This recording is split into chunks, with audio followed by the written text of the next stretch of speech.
What is up, everyone? Welcome back to the channel. Today we're going to be going over the new Team Affinity that just came out. It is Season 1, Chapter 2. And before we start the video, I just want to say thank you for all the subscribers. We are at 67 right now with the goal of reaching 100 by June. So, if you guys are enjoying what you're seeing, please make sure to subscribe. Alright, so this Team Affinity is a lot different than usual. One of the main differences is there are no moments. There's just this one singular moment. So the difficulty is going to be on Hall of Fame. This moment is going to be a lot harder. This one in the AL East is definitely by far the easiest because you just have to hit one home run.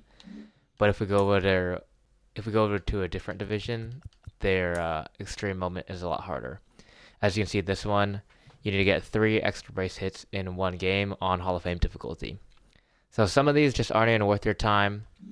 Let's see, the AL Central one is you have to pitch a whole game on Hall of Fame. So this one's not too bad, but if you want to spend a good amount of time trying to pitch for a whole game, you can try to do this one. The NL Central one, it is get on base 4 times. So basically you have to get on base every single time that you're up, which for some people that could be difficult on Hall of Fame. For the AL West, the moment is hit 2 home runs with Mitch Garver. This one's not too bad, but it may take a lot of tries. Sometimes it's just not really worth it, you know. And then lastly, for the NL West, the extreme moment is you have to pitch 3 innings. So basically, the bases are loaded, and you have to get the save 3 consecutive times without giving up a run. And that is very difficult because you have to get not only can you not give up any hits, you have to also get 7 strikeouts. So honestly, the only one that's really worth your time is the AL East and the AL Central.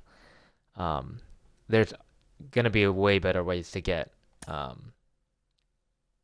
Team Affinity points. So after you finish the Team Affinity, the extreme moments that you want to do, I would go to the normal Team Affinity Season 1, Chapter 2 Showdown. This one, all you have to do is complete 4 of these little showdown tasks, and then you get to face the final boss, which is McAble. This one, when you finish this one, you get 4 Team Affinity vouchers, which equates to just under 12,000 Team Affinity points. So I would say this one takes around 20 to 25 minutes. So if you just want to keep grinding, this is definitely one of the best ways to get Team Affinity points for this chapter. And then what they have added is an extreme version of the Team Affinity Showdown. So this one is, I think it's like 9 or 10 tasks, and then you have to face Rob Dibble on Legend. So this is honestly tricky. If you're a good hitter, then you should definitely try this, because if you complete this, I'll show you. If you complete this, you get 20,000 Team Affinity points for every single division. So you get it for all 6 of these divisions. So that basically equates to 120,000 total Team Affinity points. So if you are going to do the Extreme Showdown, I'm going to go through a couple tips. So every single pitcher that you will face is going to be right-handed, except for one. So that means I would stack up your hitters as lefties.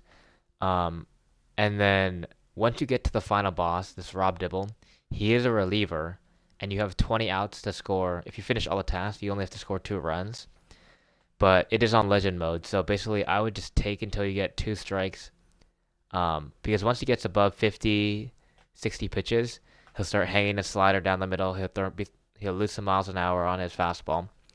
So that's kind of what you got to do to win this showdown. Alright, so now we're going to go into something that they have changed.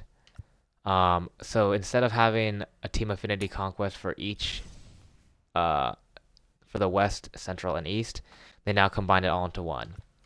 So basically, you have to complete this entire map, and then you get the Team Affinity vouchers. The only problem is if you complete the entire map, you only get 4 of these vouchers. So is it worth it? Absolutely not, because that basically, you play 15 of these games, and you get less than 12,000 Team Affinity points. whereas you can get that same amount for just playing 20 minutes of a showdown, completing like 4 tasks. So both the conquest and the showdowns are repeatable, but if you're gonna grind, I would definitely grind through the showdowns. The only reason why the conquest is good is because you can use the players that you acquire from the team Affinity, and you can use them on your team to complete the missions. All right, so once you work your way along the team Affinity path, and you get this boss, you get the division boss.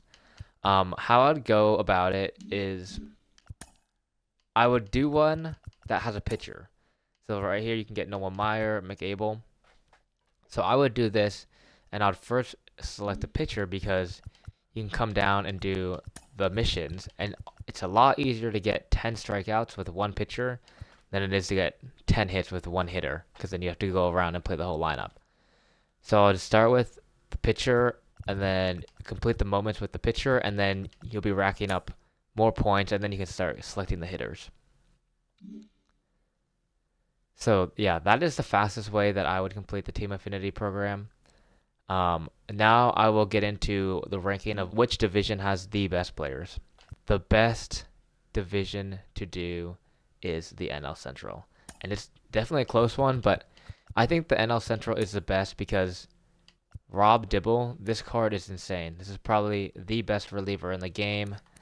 He has a fastball that's pushing 100. He's got a slider and a cutter. And the cutter basically has 8 mile-an-hour difference. So that cutter is impossible to hit. And he has outlier 1. So Rob Dibble is the card to get. And the NL Central is also insane because of these next 2 cards that I'm going to show you. First is going to be Josh Bell. This is a switch hitting power card. He has a terrible defense, so if you have an open DH spot, I would definitely suggest using Josh Bell here. I wouldn't really want to risk him in the corner outfield spots. He's not going to have any range at all. But the hitting stats are just off the charts. Next, we have Joe Torre. This is one of the better cards as well, mainly because he can play catcher. So these hitting stats are off the charts. Contact versus left-handed is almost maxed. And the big thing that's important for me is clutch. His clutch is maxed, and that greatly impacts like the PCI range you have when there's runners in scoring position. And look at all these quirks he has. The next, out of these two, between Greg Vaughn and Michael Busch, it's really your preference. I don't really like this Busch card. First base is a crowded position.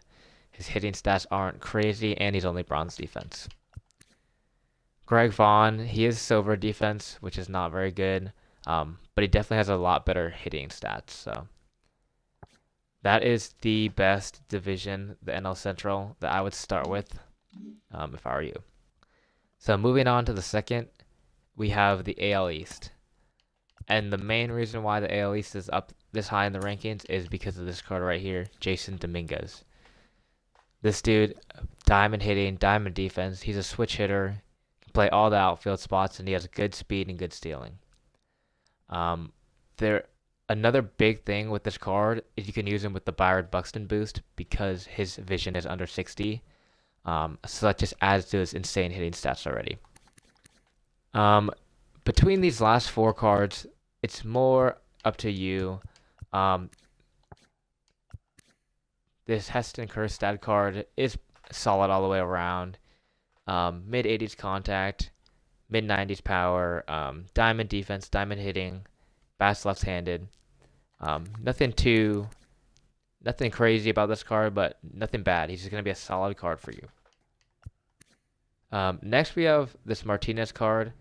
He is actually one of the better ones because the third base is kind of a iffy position right now. There isn't really that outlier third baseman in the game right now. He has diamond defense, diamond hitting. His hitting stats are really solid. Unfortunately, you can't use him with the Byron Buxton boost. But all around, just a solid third baseman, can play second base and short as well. Then moving on, we got this Rafaela card.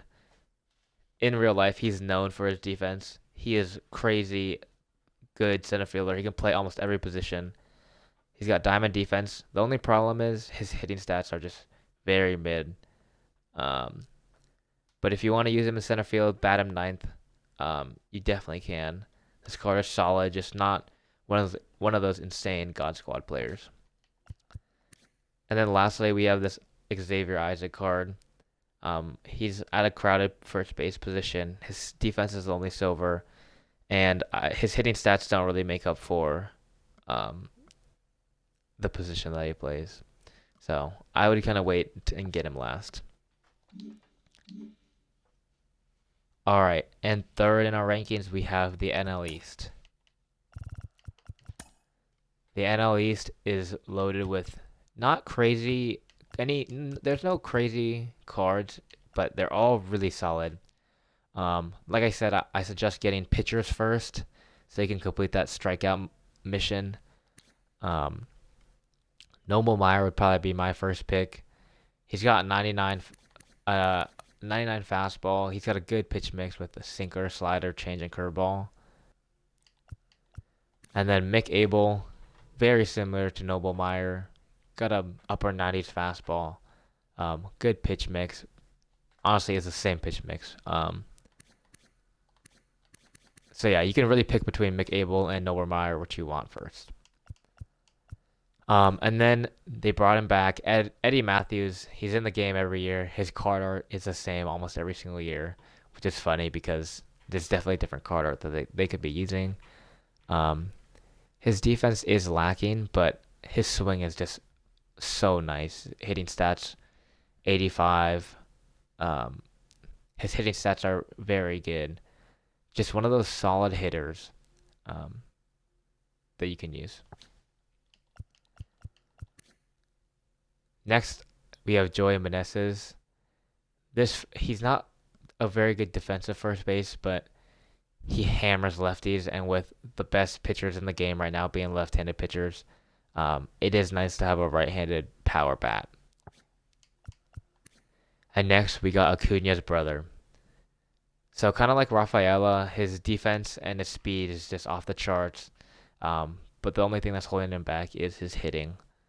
67 power and 72 power from the left. It's just not going to cut it. This would be like a nice pinch runner if you really need.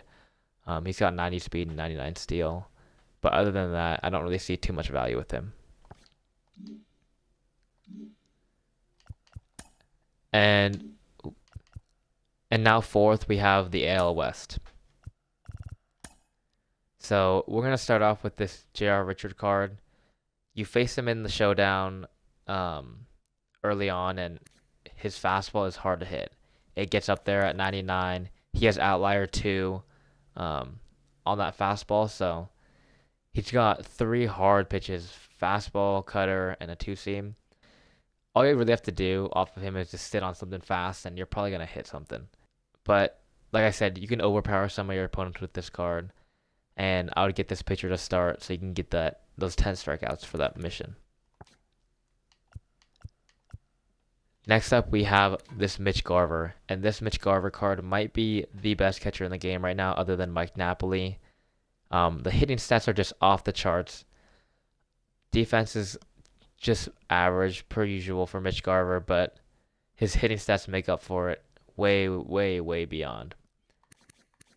And he's got dead red, cork, just gonna mash fastballs. So this would definitely be the second card I would get in the AL West division. These next 3, Tim Salmon is an average card. His hitting stats are pretty solid. Not gonna blow you away, but he got a gold defense, so just an average card. Nothing too bad about it. Just nothing crazy about it either. Next, we got this Daniel Vogelbach card. Of course, this dude's just gonna mash righties. The power is insane. He doesn't have any quirks, which is unfortunate. But if you need him for a DH, I would definitely take him. But like I said before, I would rather prefer switch hitting Josh Bell over Daniel Vogelbach in my DH spot.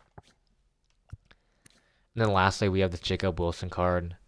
Um, kind of like Acuna and that Rafaela card. His defense is crazy, but his hitting stats are just not going to blow you away, and 60 power is just not going to do it. And his speed is just not as high as the other two, so I would prioritize taking this guy last. Next, we have the AL Central. So the AL Central is pretty solid all the way around. I would say the first card I would take is this Noah Schultz card. It's a tall 6'9" pitcher, kind of a mix between Chris Sale and Randy Johnson. Obviously does not have the fastball like either of them, but kind of like a funky three-quarter lefty. So he can throw off the hitters, but his fastball is just not overpowering enough to be one of the God Squad pitchers. So next we have this Justin Verlander card. His fastball gets up to 97. No quirks, but he has a good pitch mix. Just pretty solid card, but there are a lot better pitchers in the game right now. Honestly, these last three are all pretty solid. Emmanuel Rodriguez, diamond defense, diamond hitting. You can use this card with the Byron Buxton boost because he has under 60 vision. His speed and steal are above average. So this card is above average. Nothing's going to blow you away, but all around solid. Next, we have the Alex Gordon card, similar to Rodriguez. Nothing's going to really blow you away.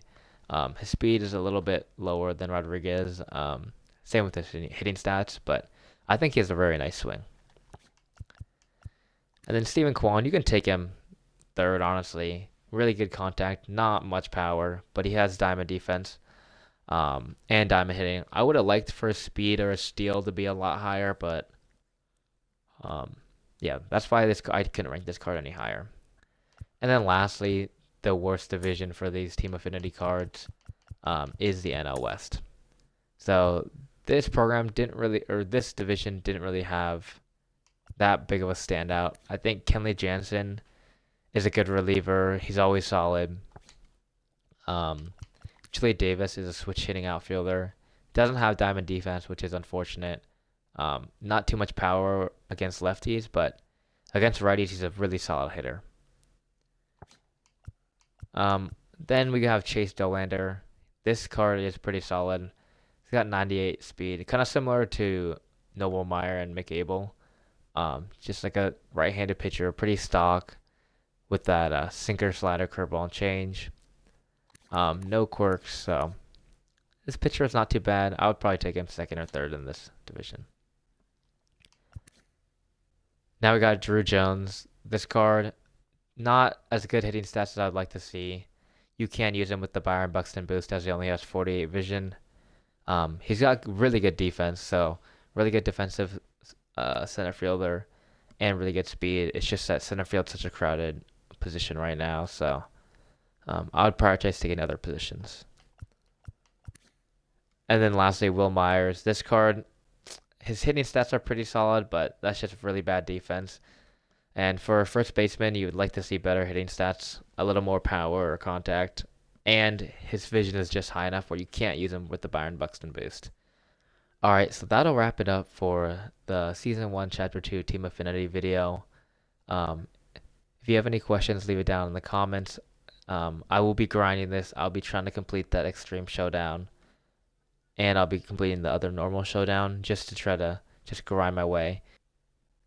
I hope you guys enjoyed, and I'll see you in the next one.